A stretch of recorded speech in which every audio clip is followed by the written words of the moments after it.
കാനഡയിൽ വിവിധ താൽക്കാലിക വിസകളിൽ ജോലി ചെയ്യുകയും പഠിക്കുകയും ചെയ്യുന്ന 10,000-കണക്കിന് മലയാളി പ്രവാസികൾക്കും പുതിയ സ്റ്റുഡന്റ് വർക്ക് വിസകൾക്കായി തയ്യാറെടുക്കുന്ന ഉദ്യോഗാർത്ഥികൾക്കും ഒരുപോലെ നിർണായകമായ പുതിയ വാർത്തകളാണ് immigration, refugees and citizenship Canada അഥവാ IRCCയിൽ നിന്നും പുറത്തുവരുന്നത്. കാനഡയിലെ താൽക്കാലിക താമസക്കാരുടെ അഥവാ ടെമ്പററി റെസിഡൻസിന്റെ എണ്ണം രാജ്യത്തിന്റെ ആകെ ജനസംഖ്യയുടെ 5% താഴേക്ക് വെട്ടിക്കുറയ്ക്കുന്നതിന്റെ ഭാഗമായി കൊണ്ടുവന്ന കടുത്ത നിയന്ത്രണങ്ങൾ കൂടുതൽ കർശനമായി നടപ്പിലാക്കാൻ IRCC പുതിയ നിർദ്ദേശങ്ങൾ പുറപ്പെടുവിച്ചിരിക്കുകയാണ്.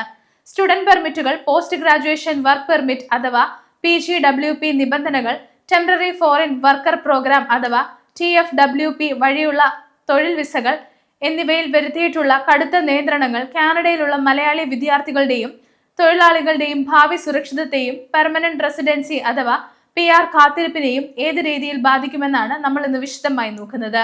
കാനഡ ഗവൺമെന്റ് ഇത്രയധികം കടുത്ത നിയമപരിഷ്കാരങ്ങളിലേക്ക് കടക്കാൻ ഇടയായ പ്രധാന കാരണം രാജ്യത്ത് അനുഭവപ്പെടുന്ന ആഭ്യന്തര ഭവനക്ഷാമവും ആരോഗ്യരംഗത്തെ പ്രതിസന്ധികളും അടിസ്ഥാന സൗകര്യ വികസനത്തിൽ ഉണ്ടാകുന്ന സമ്മർദ്ദങ്ങളുമാണ്. മുൻവർഷങ്ങളിൽ കാനഡയിലെ ആകെ ജനസംഖ്യയുടെ 6.2% മുകളിലേക്ക് ഉയർന്ന താൽക്കാലിക വിസക്കാരുടെ അനുപാതം അടുത്ത 3 വർഷത്തിനുള്ളിൽ 5% എത്തിക്കുക എന്നതാണ് IRCCയുടെ പ്രഖ്യാപിത ലക്ഷ്യം. ഇതിനായി അന്താരാഷ്ട്ര വിദ്യാർത്ഥികൾക്ക് അനുവദിക്കുന്ന അഡ്മിഷൻ വിസ ക്യാപ്പുകളും വീണ്ടും വെട്ടിക്കുറയ്ക്കുകയും അനാവശ്യ കോളേജ് കോഴ്സുകൾ വഴി വർക്ക് പെർമിറ്റ് നേടുന്ന പ്രവണതയ്ക്ക് പൂർണ്ണമായി വിരാമമിടുകയും ചെയ്തിട്ടുണ്ട്. ഈ നയമാറ്റം കാനഡയിലുള്ള മലയാളികളെയും പുതിയതായി വരാൻ ആഗ്രഹിക്കുന്നവരെയും 3 പ്രധാന മേഖലയിലാണ് നേരിട്ട് ബാധിക്കുന്നത്.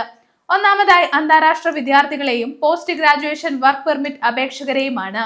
കാനഡയിലെ യൂണിവേഴ്സിറ്റികളും കോളേജുകളിലും പഠനം പൂർത്തിയാക്കുന്ന വിദ്യാർത്ഥികൾക്ക് ഇനി മുതൽ എല്ലാ കോഴ്സുകൾക്കും താനെ PGWP വർക്ക് പെർമിറ്റ് ലഭ്യമാകില്ല. കാനഡയിലെ തൊഴിൽ വിപണിയിൽ കടുത്ത ദൗർലഭ്യം നേരിടുന്ന health care, STEM, engineering, trade, agriculture തുടങ്ങിയ മേഖലകളുമായി നേരിട്ട് ബന്ധപ്പെട്ട കോഴ്സുകൾ പഠിച്ചിറങ്ങുന്ന വിദ്യാർത്ഥികൾക്ക് മാത്രമായി വർക്ക് പെർമിറ്റ് ആനുകൂല്യങ്ങൾ പരിമിതപ്പെടുത്തിയിട്ടുണ്ട്. കൂടാതെ PGWP അപേക്ഷകൾ സമർപ്പിക്കുമ്പോൾ CLB 7 വരെയുള്ള ഉയർന്ന ഭാഷാ നൈപുണ്യ യോഗ്യത കാണിക്കേണ്ടത് നിർബന്ധമാക്കിയിരിക്കുന്നു. രണ്ടാമതായി ടെമ്പററി ഫോറിൻ വർക്ക് പ്രോഗ്രാം വഴിയും LMIA വഴിയും കാനഡയിൽ ജോലി ചെയ്യുന്ന പ്രവാസികളാണ്. കുറഞ്ഞ ശമ്പള നിരക്കുകളിലുള്ള ലോ വേജ് സ്ട്രീം LMIA പ്രോസസ്സിംഗുകൾ വലിയ തോതിൽ തടഞ്ഞുവെക്കുകയും പ്രാദേശിക കമ്പനികളിൽ ജോലി ചെയ്യാവുന്ന വിദേശ തൊഴിലാളികളുടെ പരമാവധി പരിധി 10% ചുരുക്കുകയും ചെയ്തിട്ടുണ്ട്. തൊഴിലുടമകൾ വിദേശികളെ നേരിട്ട് ജോലിക്കെടുക്കുന്നതിന് മുൻപ് കനേഡിയൻ പൗരന്മാർക്കോ PR ഉടമകൾക്കോ ആയ തൊഴിൽ അവസരം നൽകിയിട്ടുണ്ടെന്ന് തെളിയിക്കേണ്ട ബാധ്യത കടുപ്പമേറിയതാക്കി. ഇത് നിലവിൽ താൽക്കാലിക തൊഴിൽ വിസകളിൽ കഴിയുന്ന പ്രവാസികളുടെ വിസ എക്സ്റ്റൻഷനുകൾ നിഷേധിക്കപ്പെടാൻ കാരണമാകുന്നുണ്ട്. മൂന്നാമതായി താൽക്കാലിക വിസകളിൽ നിന്നും പെർമനന്റ് റെസിഡൻസിയിലേക്കുള്ള പരിവർത്തനമാണ്.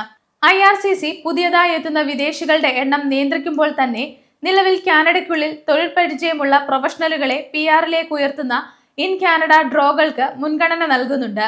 കനേഡിയൻ എക്സ്പീരിയൻസ് ക്ലാസ് വഴി അല്ലെങ്കിൽ സവിശേഷമായ കാറ്റഗറി അടിസ്ഥാനമാക്കിയുള്ള എക്സ്പ്രസ് എൻട്രി തെരഞ്ഞെടുപ്പുകൾ വഴി മാത്രം PR നൽകുക എന്നതാണ് ഇപ്പോഴത്തെ നയം.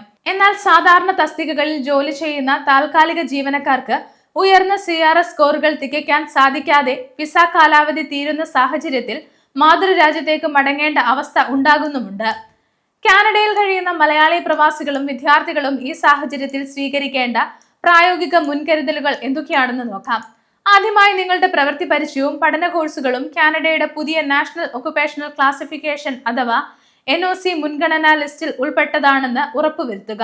കേവലം ഏതെങ്കിലും തരത്തിലുള്ള തൊഴിൽ വിസകളെ മാത്രം ആശ്രയിച്ച് നിൽക്കാതെ ഭാഷാ പരീക്ഷകളായ IELTS ഉൾപ്പെടെയുള്ള പരീക്ഷകൾക്ക് സ്കോറുകൾ പരമാവധി CLB 9 അല്ലെങ്കിൽ 10 തലത്തിലേക്ക് ഉയർത്തി CRS പോയിന്റുകൾ വർദ്ധിപ്പിക്കുക. രണ്ടാമതായി ഫ്രഞ്ച് ഭാഷാ പഠനം ഒരു പ്രധാന ബദൽ സ്ട്രാറ്റജിയായി സ്വീകരിക്കുക. കാനഡയിൽ താൽക്കാലിക വിസ നിയന്ത്രണങ്ങൾ നിലനിൽക്കുമ്പോഴും ഫ്രഞ്ച് ഭാഷാ യോഗ്യതയുള്ള അപേക്ഷകർക്ക് വളരെ കുറഞ്ഞ പോയിന്റുകളിൽ എക്സ്പ്രസ് എൻട്രി വഴി PR നേടാൻ സാധിക്കുന്നുണ്ട്. മൂന്നാമതായി നിങ്ങളുടെ വർക്ക് പെർമിറ്റ് കാലാവധി അവസാനിക്കുന്നതിന് മാസങ്ങൾക്ക് മുൻപ് തന്നെ ബദൽ വിസ മാർഗങ്ങളോ പ്രൊവിൻഷ്യൽ നോമിനി പ്രോഗ്രാമുകളോ പ്ലാൻ ചെയ്യുക. വ്യാജ LMIA വാഗ്ദാനങ്ങൾ നൽകുന്ന നിയമവിരുദ്ധ ഏജൻസികളുടെ കുടുക്കിൽ വീഴാതെ ഇരിക്കാൻ പ്രത്യേകം ശ്രദ്ധിക്കുക. കാനഡയുടെ കുടിയേറ്റ സാമ്പത്തിക ഘടന അതീവ കർശനമായ നിയന്ത്രണങ്ങളിലേക്ക് മാറുമ്പോൾ കൃത്യമായ യോഗ്യതകളും തന്ത്രപ്രധാനമായ ആസൂത്രണവുമുള്ള പ്രവാസികൾക്ക് മാത്രമേ കാനഡയിൽ സുരക്ഷിതമായ ഭാവി കെട്ടിപ്പടുക്കാൻ സാധിക്കൂ. വിസ അപേക്ഷകളിൽ സുതാര്യത പുലർത്തുക. ഔദ്യോഗിക IRCC വിജ്ഞാപനങ്ങൾ മാത്രം പിന്തുടരുക. വിദേശ രാജ്യങ്ങളിലെ ഇമിഗ്രേഷൻ വാർത്തകളും വിസ നയങ്ങളും കുടിയേറ്റ നിയമങ്ങളും തത്സമയം അറിയാൻ ഗ്ലോബൽ സമയം സബ്സ്ക്രൈബ് ചെയ്യുക. ഒപ്പം നിങ്ങളുടെ അഭിപ്രായങ്ങൾ താഴെ കമന്റ് ചെയ്യുക.